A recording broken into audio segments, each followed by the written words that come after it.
Hey guys and gals, welcome back to Wailing Wire's Old Iron. This video is a little bit premature uploading because I didn't get to quite finish the task at hand, but it's okay. I need to get this video up because I need to give you just a little bit of information on a couple of issues. And I need to do that right away. In the last video, I showed you all the goodies that my friend Webb brought me from the other side of the state. Oh, a lot of metal and different scrap metal and different things, and the prized possession for me. I got so excited about this big 2-foot brass horn, this foghorn off a submarine. I should have mentioned a little more about that, and I was just so excited about that it didn't dawn on me. But he called me and we talked a little bit, and I wanted to make sure that everybody knows he had a contract with the shipyard to haul this scrap away. So this thing turned up in the scrap. It's not like he stole the horn or anything from the shipyard. And I don't think anybody thought that, but I'm like him. I would want people to know that it's all on the up and up. And so thank you again, Webb, for all the treasures. It meant a lot to me to have you go to that great effort to come visit me. Another thing I wanted to say is, the comments on that last video about the fire here in the shop and the Dojalac and all that. I'm just overwhelmed and humbled. The wonderful comments, over 800 comments, and I read every one of them, and not one negative comment on that video. That's got to be a YouTube first. Yeah. So, boy, I've got some dandy subscribers out there, some wonderful people watch my silly little old videos, and most of them overwhelmingly, well, yeah, everybody said, keep making the videos, Waylon. So, anyway, yeah, the other thing I wanted to say is I kind of said something a little bit misleading in that last video. I said, well, to fix the fire damage on the Dojalac, I probably need to sell a couple things. And, well, I didn't want anybody to take that the wrong way. I just said that because that's how I want to do it. I need to thin the herd, and it won't hurt me to get rid of a couple things and then put that money toward the Dojalac. That's just how I want to handle it. I'm not destitute. I don't need your hard-earned money. I don't want you to give me your hard-earned money, nothing like that. I have been here on this channel now for 17 years, and I always said I'll never ask you for money and I'll never try to sell you anything. That's true. The only thing I'd ask of you is just go ahead and smash that like button, share the video. If you want to help me out, that'd help me greatly. Just hit that like button. That'll get my YouTube video shared around a little bit, and that'll bring in a little bit of money. You know, that'll help keep the lights on and the videos coming out. But as far as sending me donations, please don't. I found out there's some kind-hearted people out there, and to those folks, I want to say thank you. Yeah, that's just something I wanted to put out there. I'm okay, guys. I have an income. I'm all right. I would never ask you for money, and you know, over the years, people maybe wanted to know about a hat or a shirt, Wailing Wire hat. And, you know, but my channel's so small.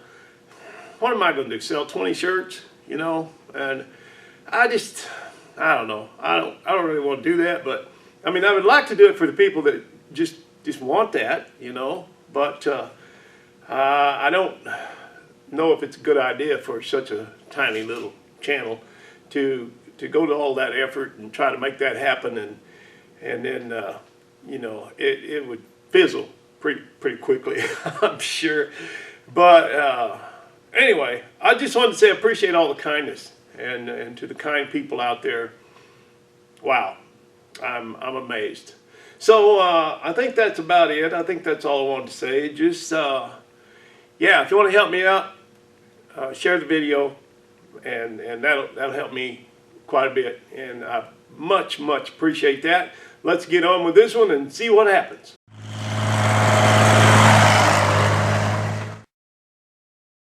All right, what's happening is the Brat.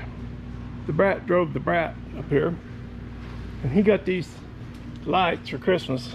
What, 2 years ago, Noah? 2 years ago. We're just now. We finally got it, you know, got caught up on the broken stuff enough that now we get to do something fun. So we're building a light bar. We're going to build a light bar and have those lights up above the cab, and he wants them all on there. There's that one real big one and 4 little ones, and they're all going on there. So since I did the head gaskets on this thing, you can be the lead tech on this project, and however you want it, that's how we're going to do it. And I will just help you whatever you need me to do. If you want me to do some welding, I'll do some welding, or you can do it, whatever you want, I'll help you with it. So let's just do it. Let's get busy. I'm just going to tack this one in the middle.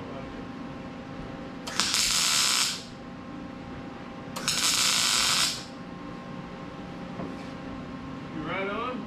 Yeah. Okay, I'm perfect.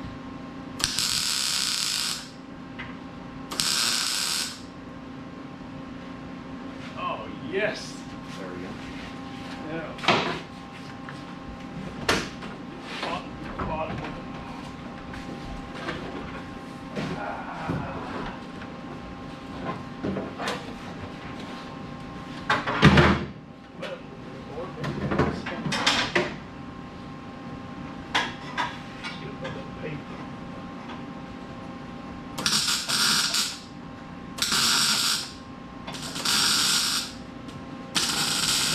How far we get. Maybe keep some rest of it. I might have some primer. I might have some primer we can spray on it. We'll see.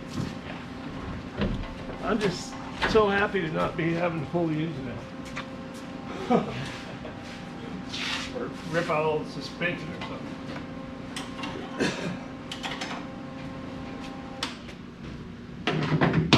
Tim, I know that this car is so stupid, but I love that about it. I love. I know. Like the grill is holding on by like 2 screws. I know. There was a guy commented on Instagram. I posted a picture of this on the trailer when we blew the head gasket, you know.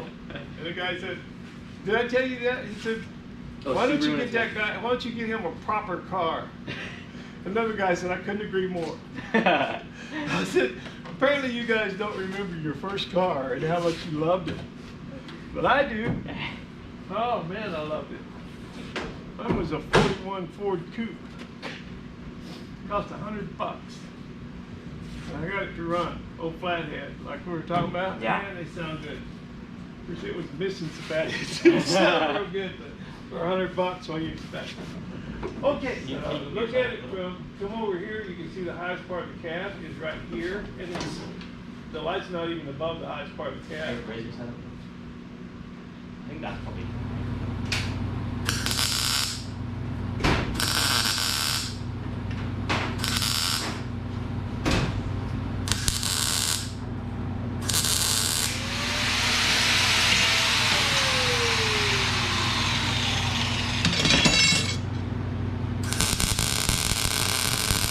Awesome. Ha! Perfect. Ha! Hold on. Check it out. We're gonna check this out. Ha! Nailed it! So, do you want to weld it up or you want me to? You go for it. I haven't welded in so long. I might even put a helmet on. Ha! Something new. Oh, Noah's got a hole in his muffler and he's fixing it. That sounds pretty good. Sounds like frying bacon. Yeah. Yeah. All right.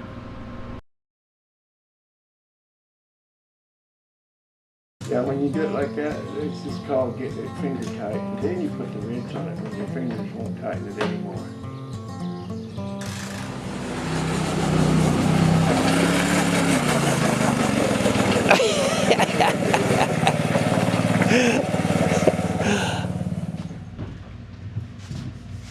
Hey, turn it around and show it to us first. Oh yeah. There we go. All right.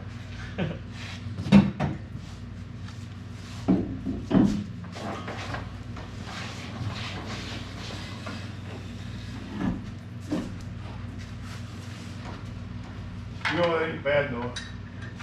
It's angled up just a little bit. It's not bad.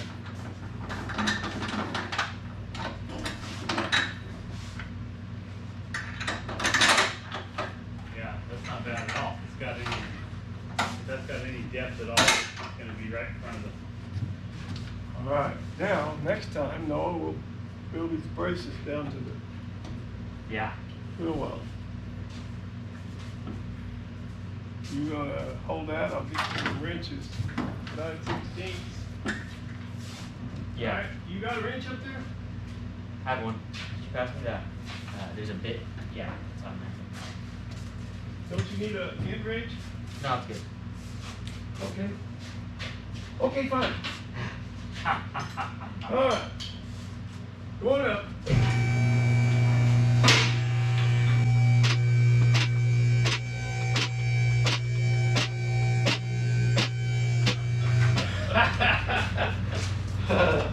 Here you go, Noah, in case you need it. Hey, Ken, do you have the scraps of those two that we cut down, the 2 inches that we cut off? Yeah. Why? Can I see them? Why? I just want to make sure they're there. Make sure they're there. What do you Because mean? the line that we were gonna cut on, Huh? the line that we were gonna cut on, Yeah. doesn't have any weld marks on it. Well, is that the right height? I think we were gonna do it. I mean, it's fine, but like, I'm pretty sure we were gonna do it 2 inches shorter. Well, we cut 2 inches off. See that right there? That's the mark. Yes. Yeah, I see it. So that was gonna be like down there. Yes. I think you're perfect because if you got those wings up, you're going right over the top. Yeah. Of the wings. Yeah. Well, we cut 2 inches off, Noah. Are you sure? Yeah. Do you have the scraps? Yeah. I think so.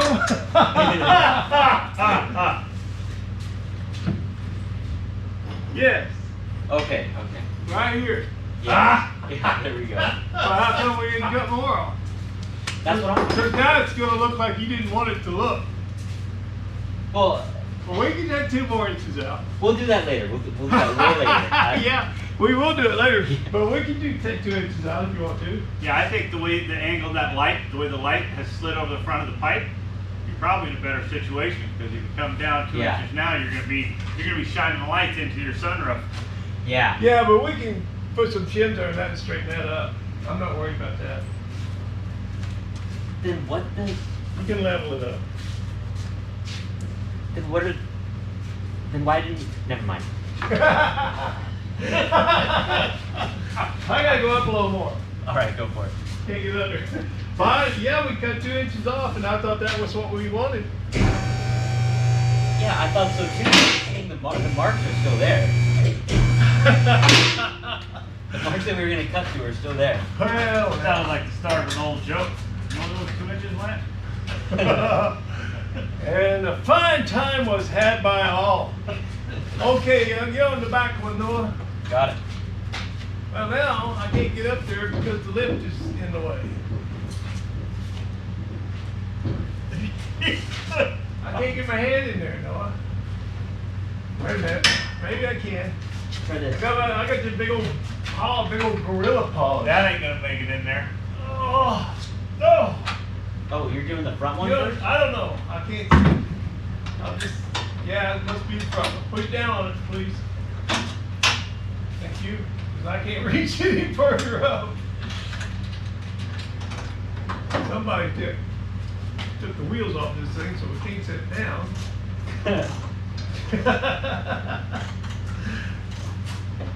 The lead tack on this job. Oh. I don't need that anymore. I'm doing it by braille. Yeah, the lead tech on this job took the wheel off this thing for some reason.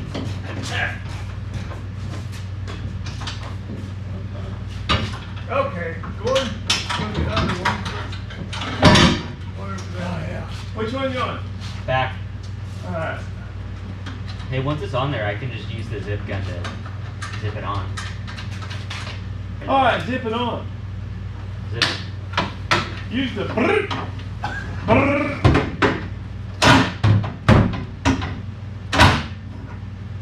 Oh, Hang on, let me get the socket on it. All right, go for it. You want to do the front one first, actually? No, I'm on the back one. I gotta tighten now. Oh, you got it tight now? Put it? Yeah.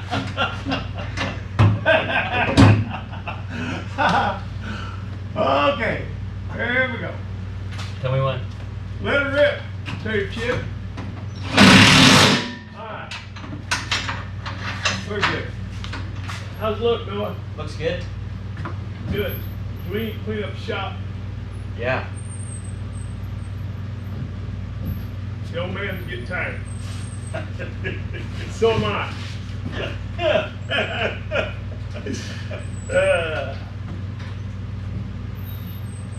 I'll leave you room to get that spare tire out. Oh yeah. Thanks for that. I mean, not your spare tire, but your tire. All right, I don't know where we went wrong with our calculations, but I need about another 3 inches taken off of it. So we're gonna do that. We're gonna take it off the bottom. We've already discussed it. Yeah, and Noah was saying, he's right. He's saying that if we lower it down, then this curve will follow this curve a little better. It'll just flow better. It's way too high. So we'll take 3 or 4 inches off the bottom, and it'll be good. But we spent 5 hours on it, and we had a real good time. And now it's time for it to be gone.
All right, got that little chore taken care of. Okay, for those who don't know, I've picked up about 130 subscribers since that last video with the devastation, the fire. Well, what some of you newcomers may not know is last spring this truck burned up. I had it sitting out here idling, and there was a pinhole in the fuel hose that goes to the carburetor, and it was shooting out on the manifold. And anyway, I was around front of the shop, and then I noticed I didn't hear my truck running. I came around back, and it was going up in flames, busted the windshield, burned up the firewall and all the wiring, and it was a mess. But anyway, since then I have been going through my rigs and replacing all that hose that the ethanol gas is damaged. And what I've been using, what works is fuel injection hose. It stands up to the ethanol better than the old rubber hose. So somebody was giving me a hard time about that, but that's what I've done. Is even on the Dojelac, the one that, well, this guy that burned up the other day, well, the other day, 2 months. How time flies when you're having fun, huh? Anyway, I had already replaced there was somebody mentioned that, but I had already replaced the hoses on this thing. My goal is to not have much rubber hose at all. I really want everything hard plumbed as much as I can. But getting back to this thing has been sitting here all winter and all of this year, because unrelated to the fire, there is, I won't be able to do this with one hand. No. Anyway, unrelated to the fire, this has an issue with the ignition behind the tumbler. In the ignition on the steering column, there's a little plastic gear. Why they made them out of plastic, I'll never know, but 'tis true. So, you have to take the steering column all apart. You can't just pull that tumbler out and then get into that gear. You have to take the column all apart. So the easiest thing to do, rather than tearing it all apart, is just replace the column. Well, Webb, the gentleman that brought me all the stuff from the other side of the mountain, all the iron and the brass foghorn, all that stuff, he brought me a steering column, which is the correct steering column. I mean, as correct as this one is. This originally had a what did it have? It had a 4-speed. It had a 4-speed. So the one he brought me was a 3 on the tree or an automatic. I'll have to look. I think 3 on the tree. I don't know. Anyway, I'll have to eliminate the little gear shift on the side. That's all. But other than that, it should fit right in there. So easier than to tear this whole thing apart. If you're going to go that deep and you have the option, may as well replace the steering column. And that's what I'm going to attempt to do. We'll see how it goes. I'm going to see what's necessary now to fire this thing up. Oh, what I did was it stripped a couple of teeth off so that it doesn't return as far as it's supposed to. It'll start with the ignition switch, but then it doesn't return far enough to cut the power off, so it runs the battery down. Now, I've just got a toggle switch on it, but, you know, I want it right. I don't want that. I want to fix it right. So I'm going to attempt to swap out that column. Can't say as I've ever done one, but, you know, being ignorant has never stopped me, so I made a comment the other day about, on that last video about how after that fire and that bonehead move I made by not unhooking that fuel pump and catching my rat rod on fire, I said, well, the voices in my head were telling me I'm so stupid I should just stop working on these cars. And, you know, and that may be true, but I ain't no stupider now than I was 20 years ago, so it never stopped me then. So I guess I'll keep tinkering with this old stuff, but I'm going to have to thin the herd at some point, but this is not the video to get into that. We'll talk about that later. Right now, I'm going to see if I can get this thing fired up and get it in the shop. All right. Thanks for being here, guys. I appreciate you. Okay, for the last few years, there's been 2 old square body trucks sitting down here at the bottom of the canyon on the road that leads to my place.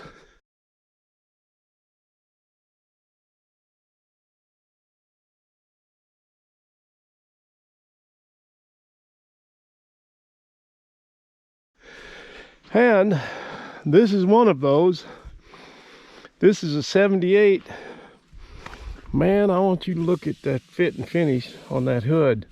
I tell you what, this hood is far, far better than the one I wound up putting on my red truck, the one that caught on fire last spring. I rebuilt.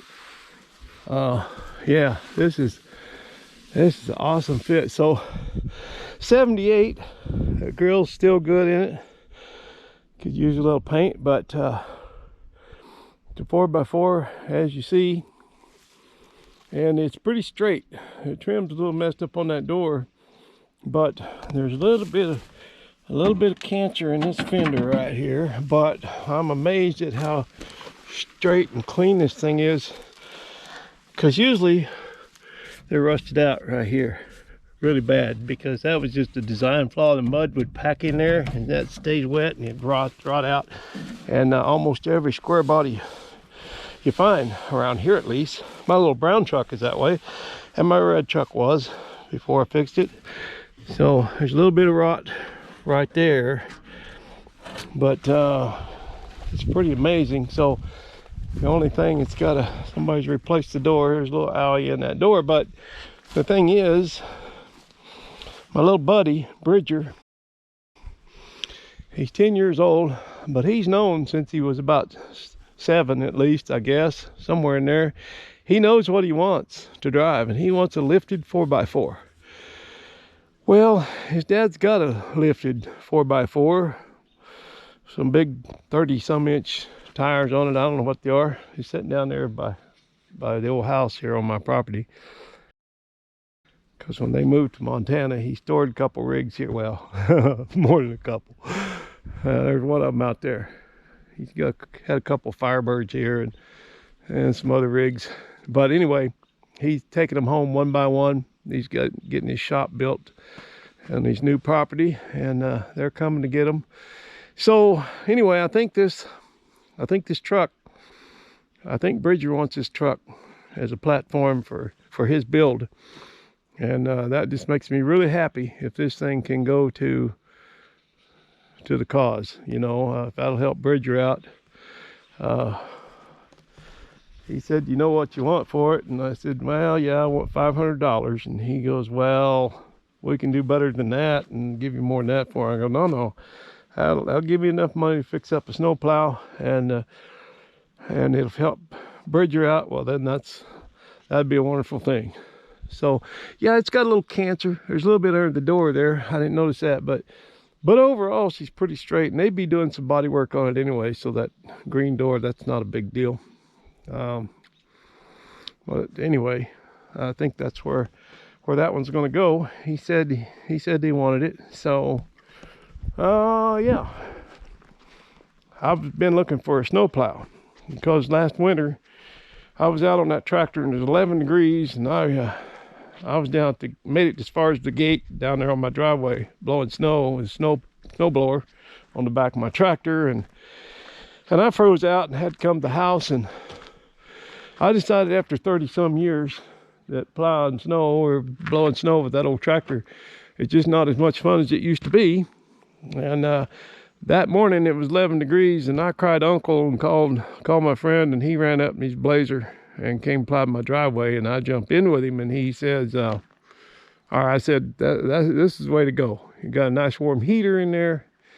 So I'd been looking at this truck. It sat down there. Both these trucks sat down there for a few years, and then finally one day I went by there and there was a for sale sign on this thing. And I asked the guy what he wanted for it. Well, you can't find a used snowplow around here anyway for $2,500, $3,000. Nobody's parting with them. Everybody's looking for one. You can't hardly find one. So when I saw the for sale sign on this truck, I said, what do you got to have for it? And he said $800 for both of them. You know, I said, I can't even beat you up over that. That's, you know, that's fair. That's more than fair. So his plan was to take all the, you know, the engine, everything out of this one, the running gear, the snowplow, everything, put it over on that good one, because this one's rotted out. This old truck's rotten. Well, I don't care about that being rotten. I don't care if I have to put foam spray insulation in there. As long as I got a heater, I'm good to go. So this is my new snowplow rig, and I don't care how rusty and rotten it is, because it's never going to go anywhere except on my driveway. And I looked at the frame is good. It's not rusted out. It's just the body. You know, they used it on the road when apparently back when there was salt. We don't use salt on these roads anymore, but around here. But anyway, it's pretty rotten. So that's the story. That's how I wound up with 2 more trucks. I had to drag 2 more of them home. I start saying I'm going to thin the herd, and then I dragged 2 more of them home. Oh, where does it end? So this snowplow needs a little work. So I've sold that truck over there in order to get the snowplow up in running condition. The engine needs a carburetor. I haven't got to that yet. Somebody, they stole the carburetor off of it, but they covered the hole, sealed the hole up. And so we got locking hubs. We got some big old beefy tires on there. It even comes with a fifth wheel set up. And main thing is, I mean, this is the real selling point right here. Look at there. It's got a realistic Radio Shack CB. Now you can't beat that with a big old stick. What a deal. Yeah, and it's a Scottsdale. So, ain't she a jewel? just look at it. As our peak would say, just look at it. Oh my goodness. Yeah, she's a beauty. Mm-hmm. I'd be proud to drive that on my driveway. Oh boy. So here we are. That's my story, and I'm sticking to it. That's how I came to own 2 more square bodies. So how many have I got now? I got one down there, and I got a cab sitting down there in the brush. I just never got it chopped up and hauled to the scrapyard. I've taken about everything off of it that you can.